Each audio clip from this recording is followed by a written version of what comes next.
Shalom Jemaat yang terkasih, apa kabar Anda? Semoga Anda dalam keadaan baik-baik saja dan dalam lindungan Tuhan kita, Yesus Kristus senantiasa.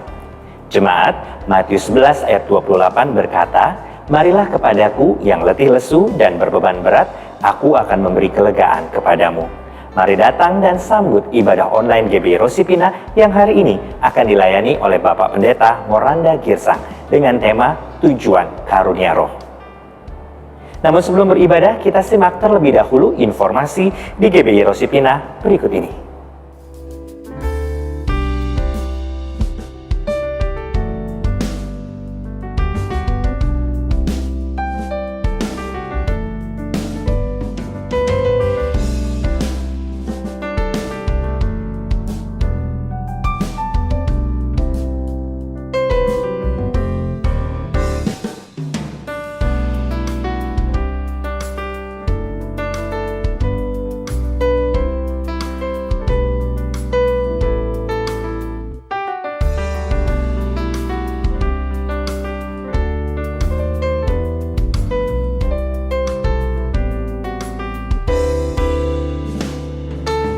Jemaat yang terkasih, jangan lewatkan ibadah spesial ulang tahun ke-18 GBI Rosipina pekan depan 7 November 2021 pukul 9 waktu Indonesia Barat.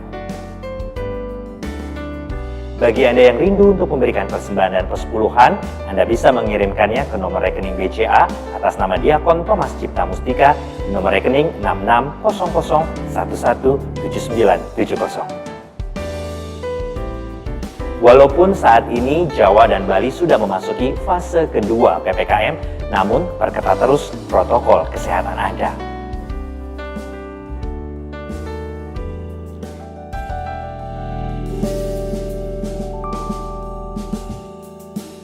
Sebelum beribadah, mari kita berdoa terlebih dahulu. Bapa kami yang bertata di dalam kerajaan surga, saat ini Bapa kami akan beribadah. Tuhan yang mau tutup bungkus dengan kuasa darah-Mu setiap anak-anak-Mu yang mengambil bagian dalam ibadah kali ini. Worship leader, singers, dan juga para pemusik. Dan tentu saja pembawa firman-Mu. Tuhan saja yang memakai bibir lidah mereka, urapi mereka. Sehingga setiap kata-kata yang keluar dari bibir dan lidah mereka hanya untuk kemuliaan nama Tuhan Yesus Kristus saja. Ke dalam tangan pengasihan-Mu saja kami telah berdoa dan mengucap syukur. Haleluya. Amin.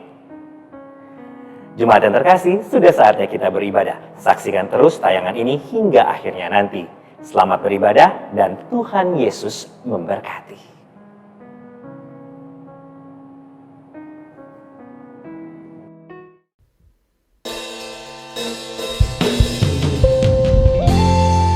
Sebab kepadamu Tuhan, Engkau penolong yang sejati.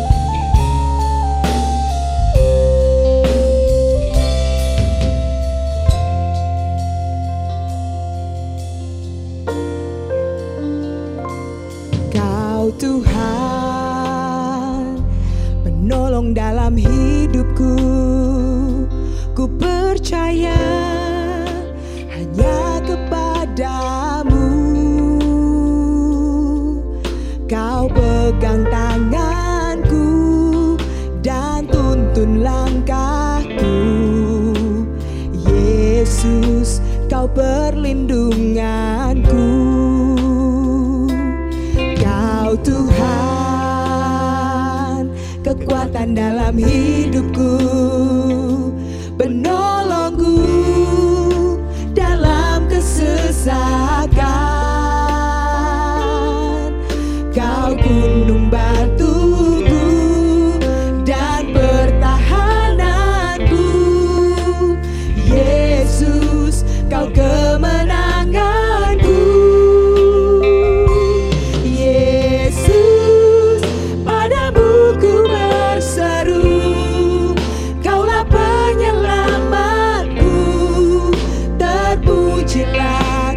Tuhanku, mulutku memuji nama-Mu sepanjang umur hidupku. Terpujilah Kau Tuhanku di atas segalanya.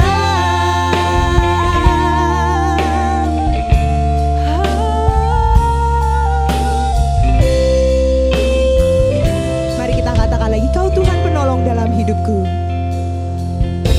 Tuhan, penolong dalam hidupku. Ku percaya hanya kepadamu. Kau pegang tanganku dan tuntun langkahku. Yesus, kau perlindunganku. Kau Tuhan,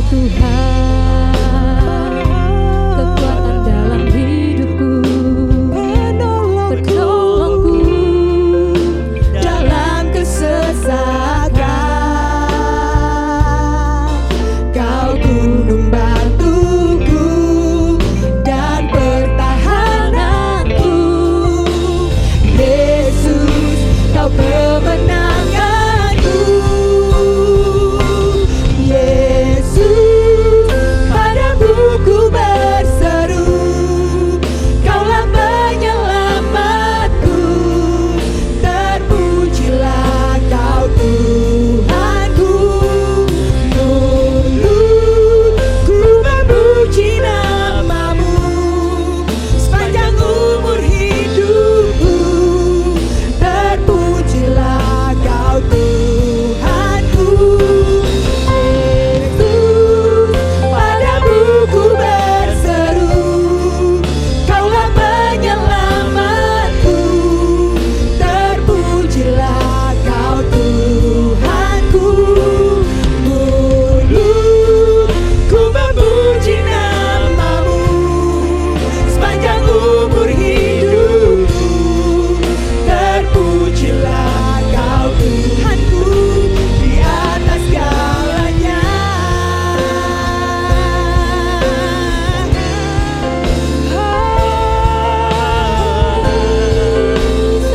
Yesus, padamu kami berseru. Kau penolongku. Engkau gunung batuku.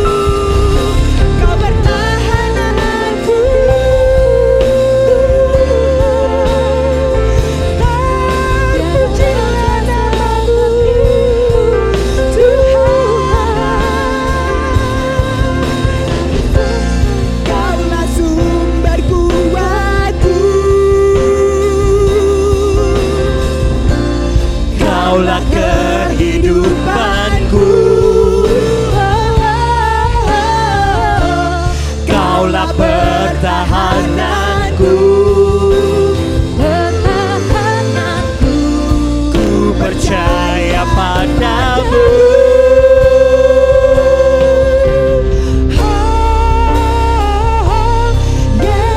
Yesus, padamu ku berseru. Kaulah penyelamatku. Terpujilah kau Tuhanku. Mulutku memuji namamu sepanjang umur hidupku. Terpujilah kau Tuhanku. Yesus, padamu ku berseru. Kaulah penyelamatku. Terpujilah kau Tuhanku. Mulutku memuji namamu sepanjang umur hidupku. Terpujilah kau Tuhanku di atas segalanya.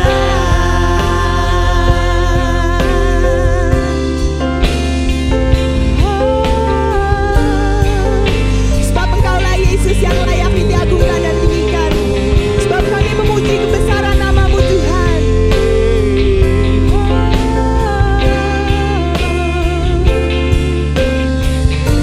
Yesus,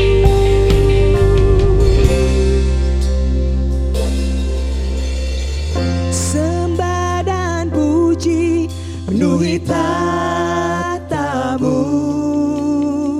Sembah dan puji penuhi tatamu.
agungkan dan tinggikan.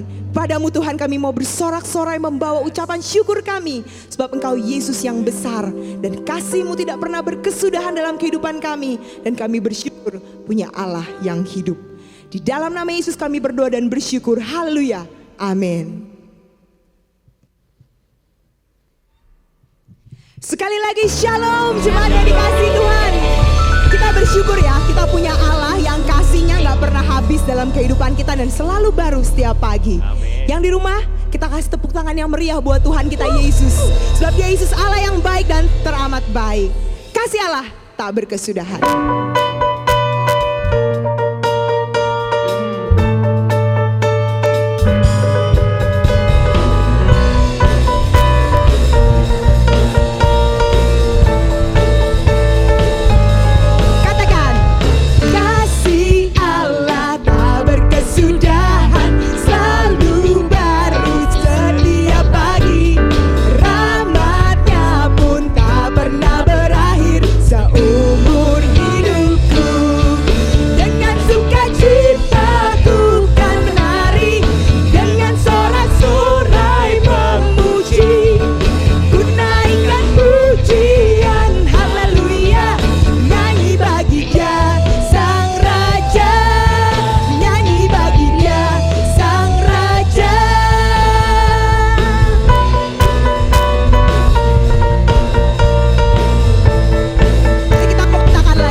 Tuhan lebih lagi. Ku beri yang terbaik hanya bagi nama-Mu Tuhan.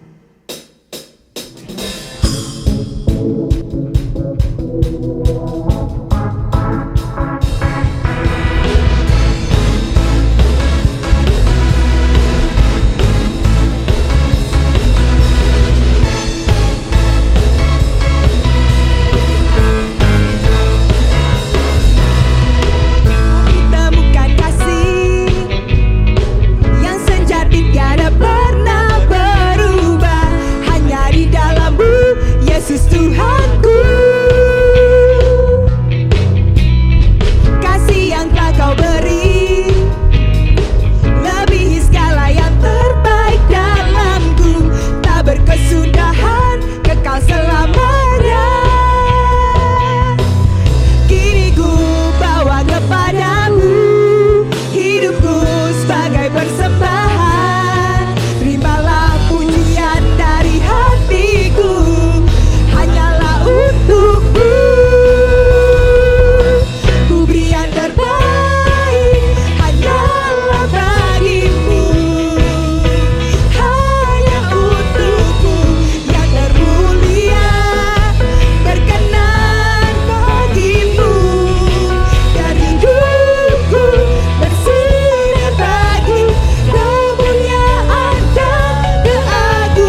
memuliakan Engkau Tuhan.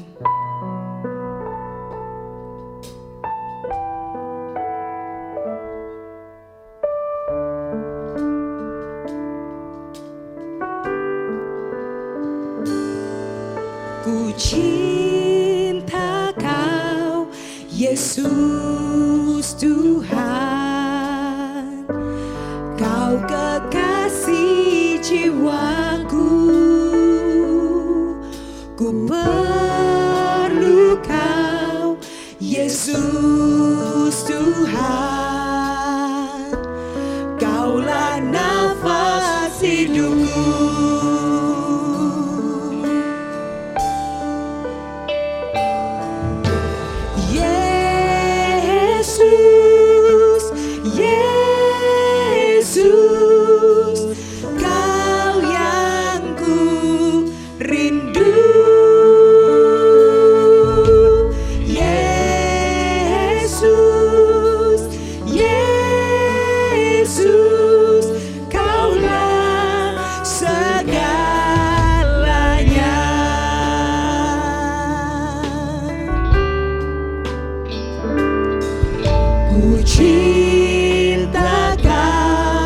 Yesus Tuhan, Kau kekasih jiwaku.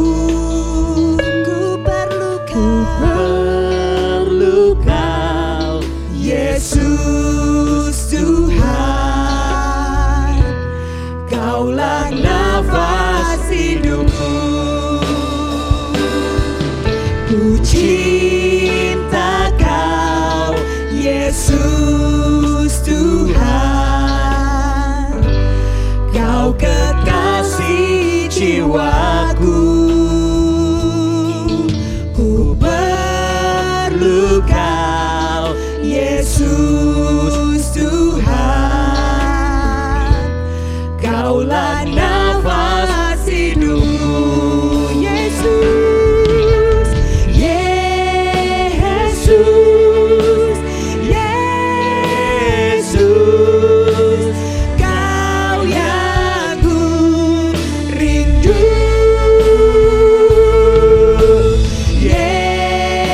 Yesus, Yesus, Kaulah segalanya. Panggil dia Yesus. Yesus, Yesus, Kau yang ku rindu.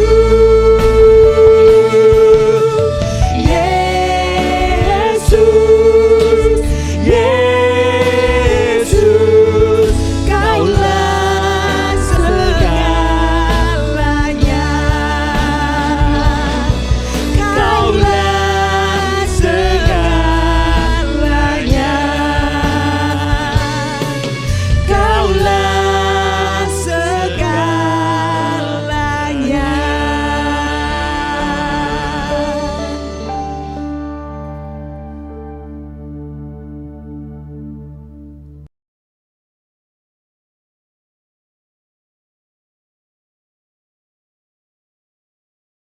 Salam Bapak Ibu yang dikasihi Tuhan, selamat pagi, selamat hari Minggu. Sungguh sebuah berkat besar bagi saya boleh kembali beribadah dengan Bapak Ibu dan khususnya dalam memberitakan firman Tuhan pagi ini. Untuk itu, sebelum kita membaca firman Tuhan dan mendengarkan penjelasannya, saya ajak kita berdoa. Mari kita berdoa. Bapa di surga, kami bersyukur untuk kehadiran-Mu di tengah-tengah ibadah ini, di mana kasih kuasa-Mu boleh kami rasakan di saat nyanyian pujian dinaikkan kepadamu. Engkau telah melawat kami ya Tuhan, melalui kebenaran syair-syair lagu yang kami nyanyikan kepadamu. Bahkan Kau telah menghibur kami dan menguatkan kami dengan kasih dan kuasa-Mu yang mengalir dengan hebat. Oleh karena itu ya Bapa, kami berdoa agar Engkau melawat kami lebih dalam melalui kebenaran firman-Mu, agar kami sebagai umat-Mu dan gereja-Mu di tempat ini boleh semakin mengenal kehendak Tuhan dan hidup di dalam kehendak-Mu yang kudus itu, dan kami boleh memuliakan nama-Mu dan jadi berkat bagi banyak orang, dan kami juga diberkati oleh Tuhan. Urapilah hamba-Mu ya Tuhan, agar boleh menyampaikan firman-Mu sebagaimana seharusnya.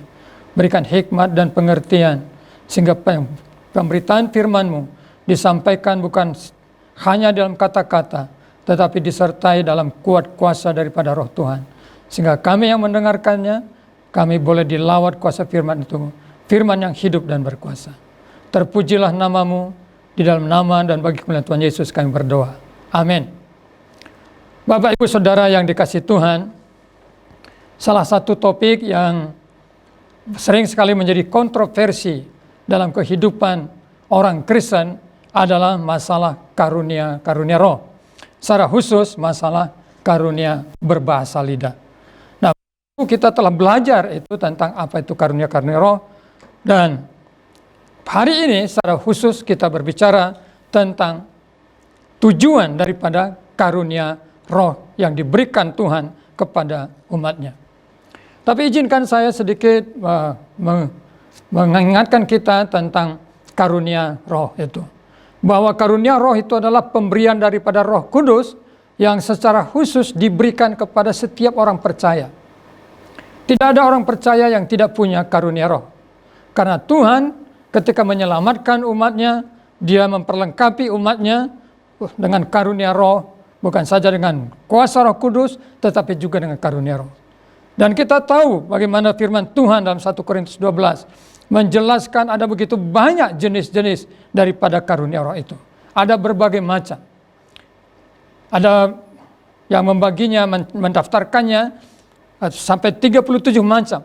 Ada yang mendaftarkannya hanya sampai 27 macam. Artinya ada beragam. Nah, tetapi di dalam Alkitab kita melihat selain Tuhan mengaruniakan karunia roh kepada orang percaya, Dia juga mengaruniakan pribadi-pribadi yang diberikan menjadi pemimpin kepada gereja Tuhan. 1 Korintus 12 secara khusus menjelaskan karunia roh kepada anggota jemaat. Kemudian Efesus pasal 4 secara khusus menjelaskan karunia Tuhan yang mengaruniakan para pemimpin gereja, yaitu para nabi, para rasul, para penginjil, gembala, dan pengajar. Nah, Bapak Ibu yang dikasihi Tuhan, hari ini Tuhan mau mengajak kita untuk mengerti mengapa Tuhan memberikan karunia roh kepada orang percaya. Mengapa Tuhan memberikan pemimpin-pemimpin yang dikaruniakan kepada Tuhan. Yang pertama, mari kita baca dalam 1 Korintus 14 ayat 12 yang berbunyi demikian. Demikian pula dengan kamu. Kamu memang berusaha untuk memperoleh karunia-karunia roh. Tetapi lebih daripada itu, hendaklah kamu berusaha mempergunakannya untuk membangun jemaat.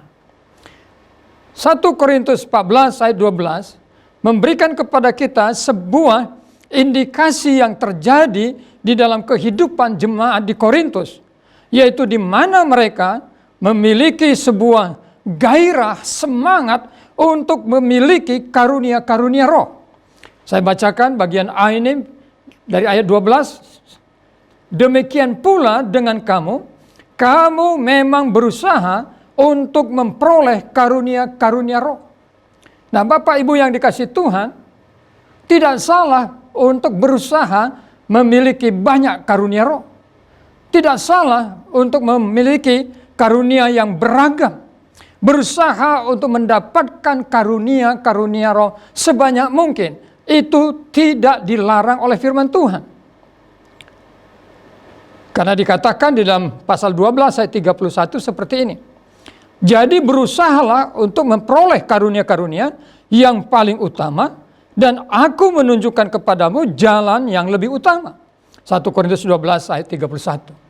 Jadi firman Tuhan sendiri memang berkata, jadi berusahalah untuk memperoleh karunia-karunia yang paling utama. Dan orang-orang Kristen dari jemaat di Korintus ini, mereka berusaha untuk mendapatkan karunia-karunia itu.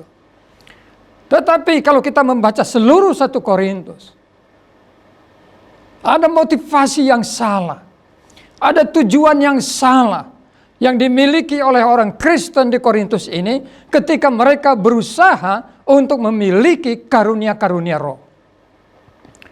Tujuan mereka untuk memiliki karunia-karunia roh itu adalah untuk membangun dirinya sendiri, untuk menjadi sebuah kebanggaan bagi dirinya sendiri, untuk mendapatkan penghormatan bagi dirinya sendiri, untuk mendapat pujian bagi dirinya sendiri. Dan itu diindikasikan dengan teguran dari firman Tuhan mengenai kesombongan daripada jemaat di Korintus. Dalam Alkitab tidak ada jemaat yang memiliki karunia-karunia roh seperti sebanyak jemaat di Korintus. Tetapi kesalahan yang besar mereka adalah kesalahan di dalam menggunakan karunia-karunia roh itu.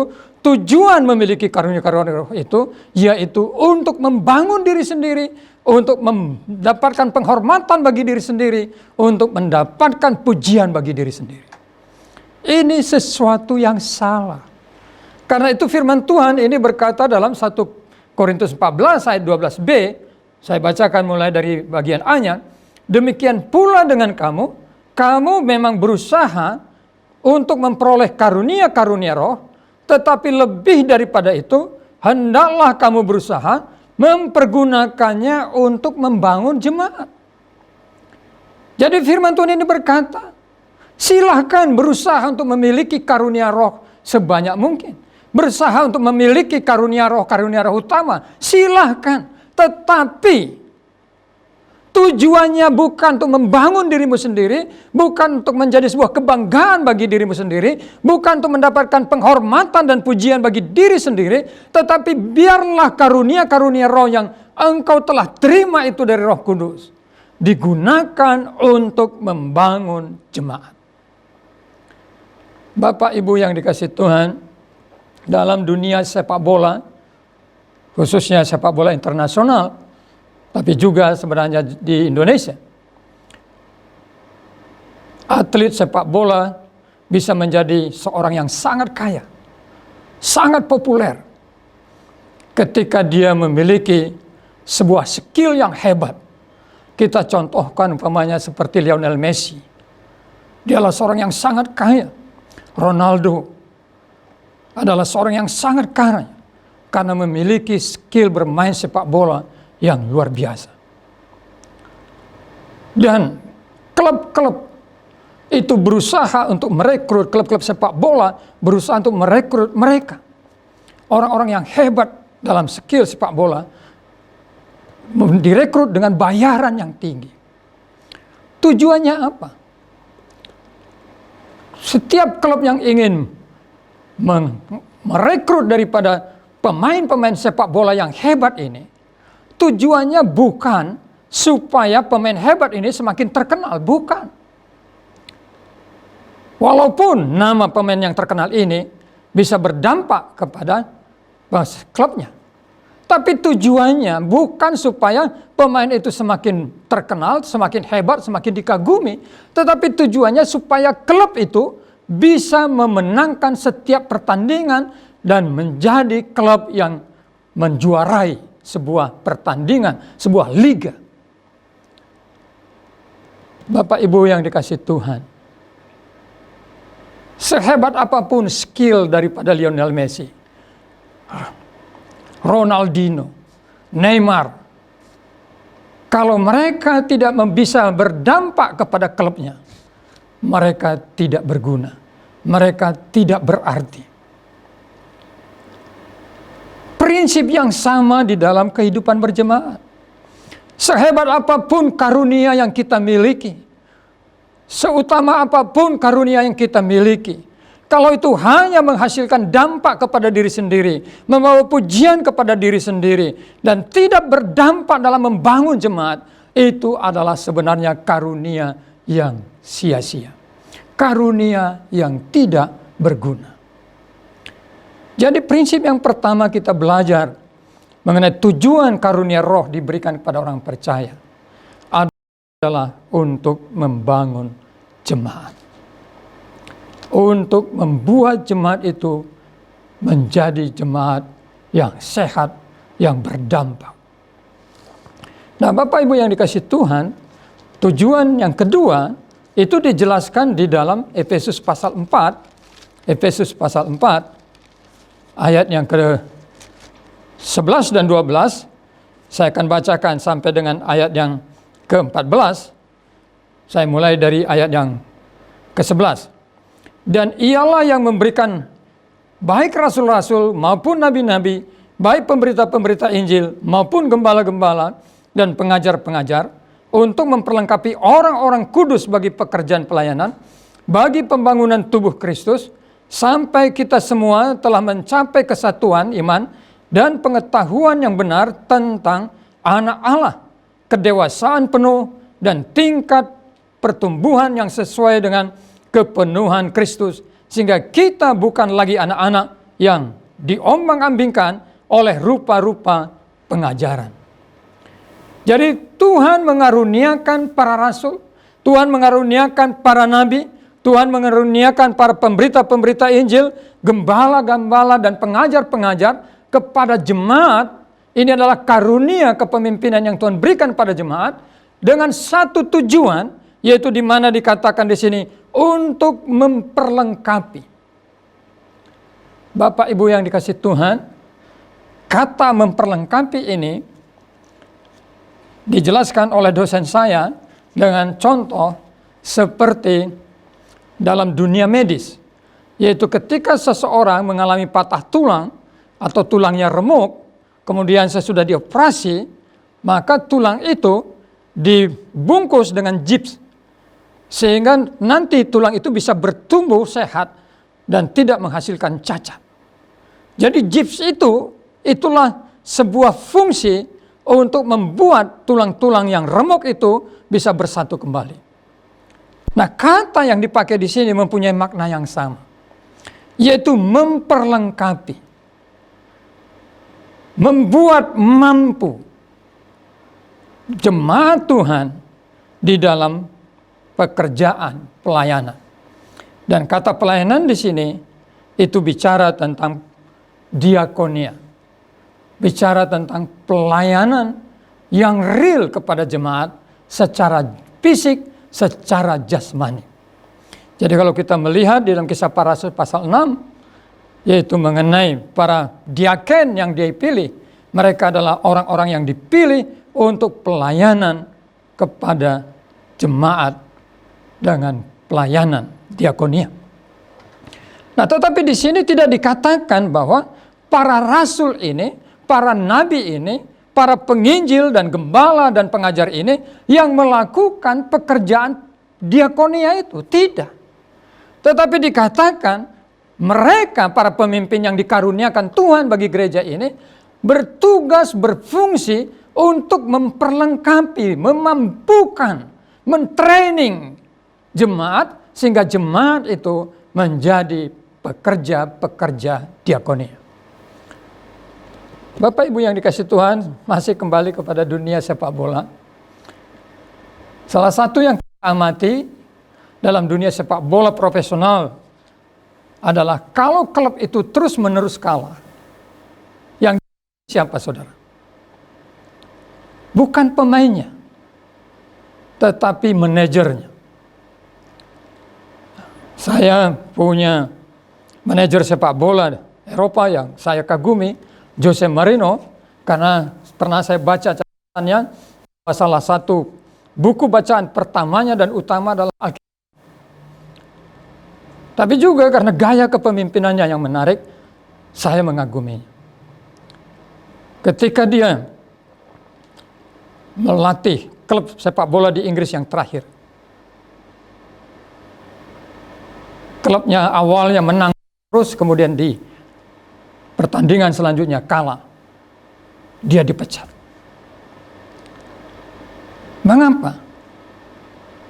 Karena dalam dunia sepak bola, pelatih itu dianggap sebagai kunci kemenangan sebuah klub, di samping kemampuan skill daripada pemainnya. Kemampuan membuat strategi, kemampuan untuk memberikan motivasi, itu adalah sesuatu yang dituntut dari seorang manajer dari dunia sepak bola.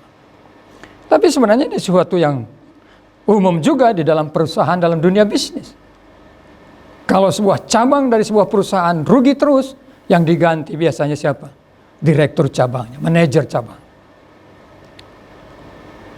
Contoh ini maksudnya adalah bahwa seorang manajer itu menjadi kunci daripada gerakan kemajuan yang dilakukan oleh orang yang dia pimpin. Nah, inilah yang sebenarnya ditekankan dalam prinsip di dalam Efesus pasal 4 ayat 12 dari karunia kepemimpinan, karunia para pemimpin yang diberikan Tuhan dalam gereja, yaitu supaya mereka menjadi trainer-trainer, pelatih-pelatih yang mampu memberi kelengkapan, yang mampu memotivasi jemaat untuk terlibat dalam pelayanan. Tetapi sayang, konsep ini tidak banyak dilakukan oleh gereja. Jemaat maupun hamba Tuhan memiliki konsep yang berbeda. Ada banyak hamba Tuhan berpikir bahwa pelayanan itu adalah menjadi tugas khususnya. Sehingga dia berkunjung tiap hari ke jemaat demi jemaat, dia berkunjung. Dia malamnya atau sorenya rapat komisi, rapat majelis, dan sebagainya. Banyak sih jemaat yang bisa dikunjungi oleh seorang pendeta dalam 1 tahun. Kalau jemaatnya ada 100 kakak Bapak Ibu. 1 tahun dia bisa mengunjungi mereka. Paling 3 kali, itu sudah maksimal sekali. Dan rasanya mustahil. Sebab hari Minggu pasti tidak bisa kunjungan. Tetapi bayangkan kalau yang bergerak melakukan kunjungan, jemaat, nah, setiap jemaat, setiap keluarga pasti bisa dikunjungi. Ini prinsip tujuan karunia para pemimpin bagi gereja. Tetapi yang kedua ditegaskan di dalam ayat 12b, yaitu di mana dikatakan untuk memperlengkapi orang-orang kudus bagi pekerjaan pelayanan bagi pembangunan tubuh Kristus. Nah, di sini pembangunan tubuh Kristus dihubungkan dengan ayat 13 dan 14 yang berbicara mengenai kesatuan iman di dalam Kristus dan pengenalan yang dalam benar akan Kristus. Saya bacakan ayat 13-14. Berbunyi demikian. Sampai kita semua telah mencapai kesatuan iman dan pengetahuan yang benar tentang anak Allah, kedewasaan penuh dan tingkat pertumbuhan yang sesuai dengan kepenuhan Kristus, sehingga kita bukan lagi anak-anak yang diombang-ambingkan oleh rupa-rupa angin pengajaran. Jadi dalam pembangunan tubuh Kristus itu ada 2 aspek, yaitu yang pertama membangun mereka di dalam kesatuan iman, yang kedua membangun jemaat itu di dalam pengetahuan yang benar yang dalam akan Kristus, sehingga menjadi jemaat yang dewasa. Bapak Ibu yang kasih Tuhan, inilah tujuan daripada karunia-karunia roh dan karunia para pemimpin yang Tuhan berikan bagi gerejanya, bagi jemaatnya. Oleh karena itu, betapa bahagianya hidup yang bisa membangun jemaat Tuhan. Betapa bahagianya hidup yang bisa memperlengkapi jemaat Tuhan untuk menjadi pekerja-pekerja dalam pelayanan. Betapa membahagiakannya bisa membangun kesatuan iman dan pengetahuan yang benar akan Kristus bagi jemaat. Dalam 1 Korintus 12 ayat 31 tadi berkata, berusahalah untuk mendapatkan karunia-karunia utama. Tetapi jangan dengan tujuan dan motivasi supaya engkau dihargai orang, engkau dihormati orang, engkau dipuji orang, tetapi supaya engkau bisa berdampak, berguna bagi pembangunan tubuh Kristus. Bapak Ibu, apa sih hidup yang paling berarti? Bukan karena kita memiliki apa yang kita inginkan. Hidup yang paling berarti adalah ketika hidup kita berguna bagi orang lain. Dan kalau kita hubungkan dengan kebenaran firman Tuhan ini, jemaat yang paling berarti adalah ketika dia berguna bagi gereja di mana dia menjadi anggotanya. Berguna dalam pembangunan jemaat itu. Seorang pemimpin gereja, apakah sebagai gembala, sebagai penginjil, sebagai pengajar, hidupnya yang paling berguna adalah ketika dia memperlengkapi jemaat untuk pelayanan dan membangun iman mereka dalam kesatuan dan kedewasaan pengenalan akan Kristus. Kiranya firman Tuhan ini mendorong kita untuk bertindak, berbuat, mempersembahkan karunia-karunia yang Tuhan beri bagi pembangunan Kristus, bagi kedewasaan jemaat Tuhan. Tuhan memberkati. Mari kita berdoa. Bapa di surga, sempurnakan pemberitaan firman-Mu kepada setiap pribadi kami dan kepada jemaat-Mu. Karena Engkaulah ya Tuhan yang mampu memberikan pengertian yang meyakinkan akan kebenaran firman-Mu. Biarlah setiap kami ya Tuhan bukan saja memiliki karunia-karunia roh yang Tuhan berikan, tetapi kami mengabdikan karunia-karunia itu bagi pembangunan gereja Tuhan. Engkau telah menempatkan jemaat-Mu menjadi bagian dari anggota gereja-Mu Baptis Rosipina ini. Biarlah mereka mengabdikan karunia-karunia yang mereka miliki, yang mereka sudah terima dari Tuhan bagi pembangunan gereja ini. Hamba-hamba-Mu yang telah Engkau tetapkan untuk menjadi pemimpin di gereja ini, pakailah mereka ya Tuhan untuk memperlengkapi jemaat-Mu, sehingga semua jemaat menjadi pekerja-pekerja pelayanan di dalam gereja ini. Sehingga tidak ada jemaat yang diabaikan, tidak ada jemaat yang dilupakan, tapi jemaat semua dilayani dan melayani Tuhan. Bagimu hormat kemuliaan kekal selama-lamanya. Dalam nama Tuhan Yesus, amin.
Jemaat yang dikasihi oleh Tuhan, mari kita satukan hati kita dalam doa syafaat.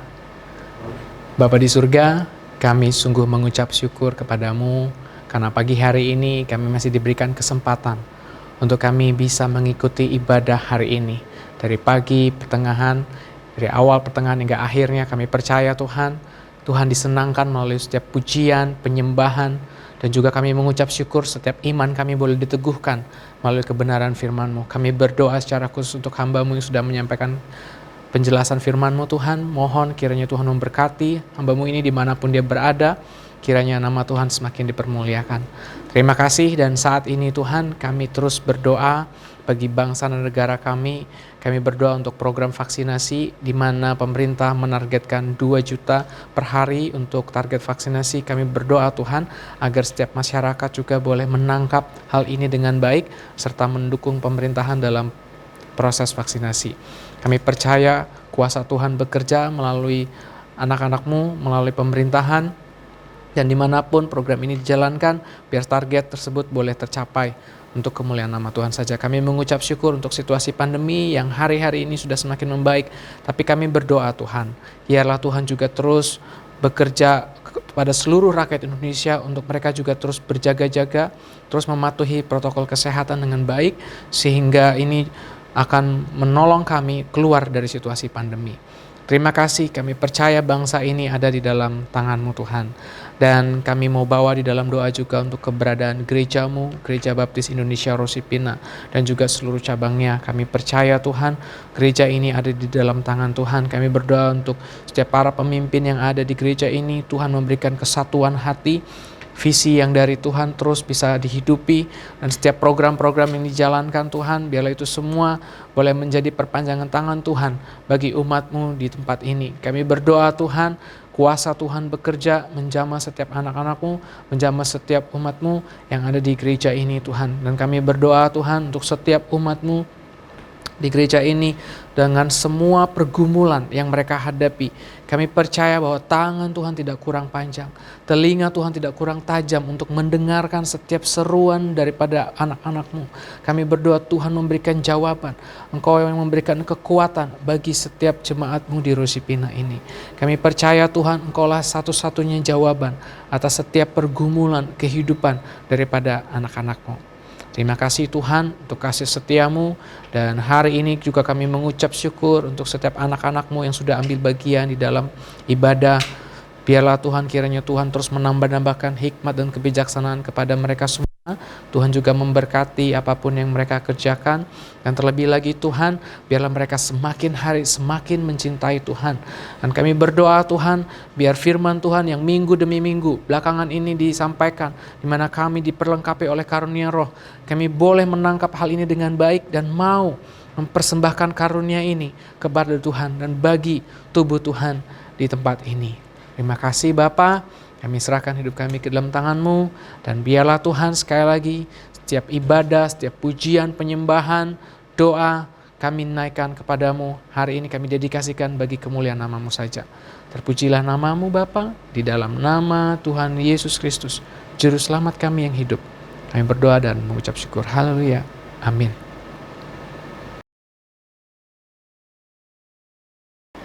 Bapak, Ibu, Saudara, jemaat yang kasih Tuhan, mari bangkit berdiri. Kita akan mengakhiri ibadah kita. Mari kita berdoa. Terpujilah Engkau Tuhan dan Allah kami yang telah memberkati kami di dalam ibadah ini, sehingga kami boleh diteguhkan, dikuatkan dalam iman, dan diberkati dalam kasih kuasa Tuhan. Kami akan mengakhiri ibadah ini, dan untuk itu kami berdoa Tuhan menyertai setiap kami sepanjang minggu ini, sehingga hidup kami memuliakan Tuhan. Terima kasih Bapa. Jemaat milik Tuhan, kekasih Tuhan, pulanglah dan hiduplah dalam kebenaran firman yang telah engkau dengar, dan arahkanlah hatimu kepada Tuhan. Terimalah berkat Tuhan. Tuhan memberkati engkau dan melindungi engkau. Tuhan menyinari engkau dengan wajahnya dan memberi kau kasih karunia. Tuhan menghadapkan wajahnya kepadamu dan memberi kau damai sejahtera sepanjang hidupmu, bahkan sampai Maranatha, di mana Tuhan Yesus datang kedua kali. Amin.